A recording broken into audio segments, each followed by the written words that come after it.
आं फोरमायनांगौआ बेनोदि आं फोरमायनो साननाया बेनो माने दिनै TCLCC चेयारमेन जाबाय हिसाबै आङो बेखौनो फोरमायगोन दि रायजो राजानि मोजां खामानि मावलांगोन, रायजो राजाखौ लाफानानै मोजां खामानि मावलांगोन आरो आंजों लोगोसे जेमान मेम्बारफोर दङ BCDCनि आरो आंनि TCLCCनि मेम्बारफोर दं बिसोरखौ लानानै आं ज'यैनो सावरायलायनानै मोजां खामानि रायजोनि मोजां खामानि मावलांबाय थागोन। नोंथांनि बे समस्थियाव 50% महिला 50% पुरुष बिथांमोननो जे रानलायनानै 50-50 होदों बे बिथिङाव मा बुंनो सानो? बेथ' बे जोंनि गोजौनि निर्देश हिसाबै जों बेखौ जेखौ हरदों जों बेखौनो बानायनानै दा बेजोंनो गोजौनि निर्देश बायदि सोलिलांबाय थागोन। जोबोद गोजोननाय मोन्दों जोङो बेखौ मोननानै। जोङो हिन्जाव महिलाफोरखौ जेनेबा हिन्जावफोरखौ चेयारमेन दोननायाव हौवाफोर 6 जन हिन्जावफोर 6 जन दोननायखौ बुहुत मोजांखौनो मोन्दों। बेनिफ्राय दा जोङो खामानिखौ जेरखम जों मोनबाय जेला मोजाङै मावलांनांसिगोन, पाब्लिकफोरखौ मोजाङै मोजां नायलांनांगोन जाहाथे बदनाम सबनाम जाया। जेखौ जोंखौ जेरै बिबानखौनो होबाय मथे जों मोजाङैनो मावलांगोन। माखासे सरकारि आसनिफोरनि खामानि मावफुंनाय बेलायाव महिला दङ, दायथ' दङ, महिलाफ्राबो हायो। हौवाफोरजों जेरै हौवाफोर समान समान मावो हिन्जावफ्राबो बिदिनो हौवाफोरबायदि समान समान मावनो हागोन। बबे BCDCनि चेयारमेन जाबाय? आं सिखानजरा BCDCनि। BCDCनि चेयारमेन हिसाबै दिनै जोंनिनो बनरगाव समिस्थिनि MCLA जुबिराज सारा दिनै आंखौबो आफलागावनि BCDCनि चेयारमेन हिसाबै गायसननानै होबाय। दा आङो गिबियावनो आङो दिनै जोंनिनो बनरगाव समिस्थिनिनो MCLA जुबिराज बसुमतारी सारखौ आङो रोजा रोजा साबायखर बावहरबाय। गोजोननाय मोन्दों बेनो दिनै आंखौ रायजो राजानि जानानै दिनै खामानि मावनो थाखाय आंखौ दिनै फसंनानै होबाय।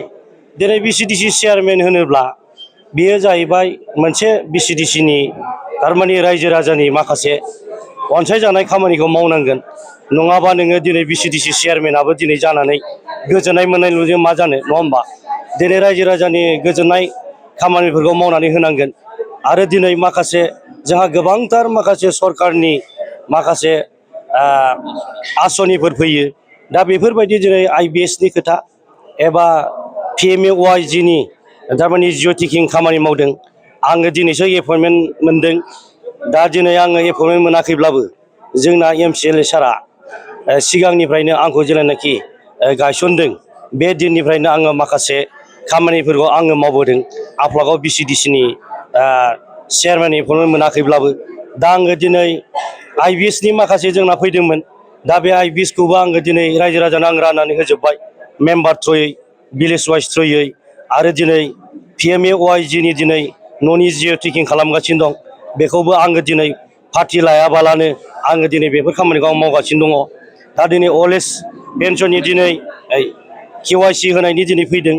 दा बेखौबो आङो पार्टि लायाबालासिनो आङो दिनै सोरबा BJP सोरबा UPPLनि खोथा गैया, BPFनि खोथा गैया। जुदि समाजनि खामानि मावनो ओंखारदोंब्ला आङो दिनै बे खामानिखौबो आङो दिनै मावगासिनो दङ। आरो दिनै अरुनदयनि खामानि फैदों। दा आं बे अरुनदयावबो आङो दिनै गासिबो पार्टि लायाबालानो आङो दिनै बेखौबो आङो खामानिखौ मावगासिनो दङ। दा IBSनि खामानियाथ' जोबखांबाय। दा नैबे अल्ड एज पेन्सननि खामानियाबो जोबखांबाय। दा अरुनदयनि खामानि जागासिनो दङ।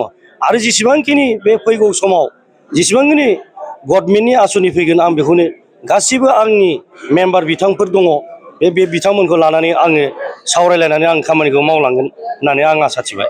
बनरगाव BTCBआ बयबो जेरै क'क्राझाराबो गोलैयो माखासे नोंथाङा आफलागाव ओरै सेरफांगुरि बेफोर गोलैयो। नैबे बिथिङाव होगोन होननानै सानो? दाथ' बेवहायथ' नोङो खुनु बेवहाय जोंनि BTC ओनसोलाव जेसेबांखिनि जाथि जन'गोष्ठि दङ जोंथ' जोङो मोनसे हारिल' नङा। बिनि थाखायनो बे खामानिखौबो आङो बयखौबो आंनि लोगो एबा चेयारमेन बिथांमोनखौ आङो खावलायो जाहाथे बयबो जाहाथे जाथि जेन'बा बासियाबालानो धर्म बासियाबालानो जाहाथे बयबो खामानिखौ बयखौबो समानै खामानिखौ मावलांनो थाखाय आंबो आवगायगोन। आरो आंनि माखासे चेयारमेन लोगो बिथांमोनखौबो आङो खावलायनाय थाबाय।